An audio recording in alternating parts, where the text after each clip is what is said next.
Hey, I'm here in Bagan. It's a beautiful city with hundreds of temples. You can see some of them right behind me.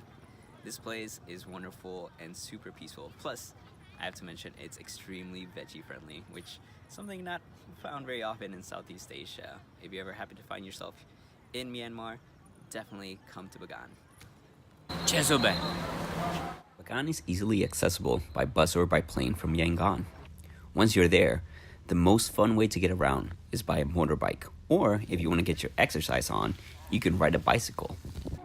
From 1044 to 1287, Bagan was the capital, as well as the political, economic, and cultural center of the Bagan Empire. Over the course of 250 years, Bagan's rulers and their wealthy citizens constructed over 10,000 religious monuments. However, now there are currently about 2,200 that are still standing. That is because Bagan is located in an active earthquake zone and has suffered from over 400 earthquakes between 1904 and 1975. Many of the damaged pagodas underwent restoration in the 1990s by the military government, which is trying to make Bagan an international tourist destination. However, the restoration efforts instead drew widespread criticism from art historians and preservationists worldwide. Critics were aghast that the restorations paid little attention to the original architecture styles and used modern materials. During our time there, we met Yetut, who is an amazing tour guide that also taught us a little bit about sand painting. Yes. So what can you tell us about this story? This is design, so we got the done woman elephant. This is the 11th century, Bagan period. So because of Bagan period, so very different the hairstyle. Yeah. Yes, this 11th century design, this original design. Yes. He also took us on a ferry across the river for a special Buddhist ceremony. Why are you smiling at me? I don't know, so I'm recording you. Oh my goodness. Caught that on the camera.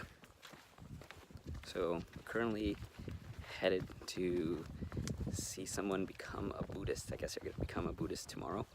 And tomorrow will be when they cut off their hair. And today is the big ceremony of it.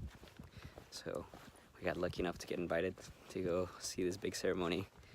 And here we go. Unfortunately, I'm a little bit inappropriately dressed. But it's okay. Singju is the Burmese term for becoming a monk. This celebration will happen for any boy under the age of 20.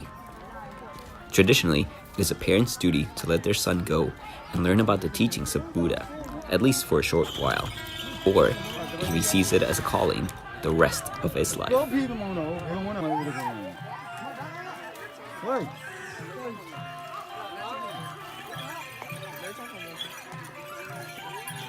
you going?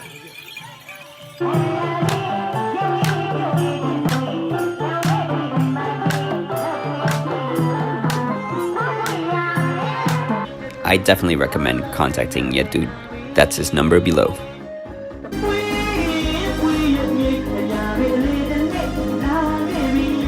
On our last day, we stopped at a local village where Tensa showed us around her village of 600 people and 125 families, where they maintain a lot of their traditions. She also explained what Tanaka is, which you'll see on people's faces everywhere. A lot of people with the Tanaka, yeah, that is we use for the sun cream, and also we use like for the beauty, and also we can use like twice a day. At the morning and afternoon we try this one. Yeah, first we try all the feet. That is we use for the sun, and also just we do make like for design is for beauty. Okay. Yes. She introduced us to the elder of the village, who was busy weaving but stopped for a smoke break. I don't usually smoke, but when the elder of the village offers you some, I couldn't say no. A lot of the fees tourists pay for these heritage sites goes directly to the military, which is currently being investigated for the persecution of Rohingya Muslims. I didn't know this when visiting, however now I'm not sure how I feel about it. I want to support the Burmese citizens and their businesses, but take serious issues with the government. What would you do? Would you still visit? Leave your comments below. Don't forget to subscribe. I'm Eduardo Cobo, and thank you for watching.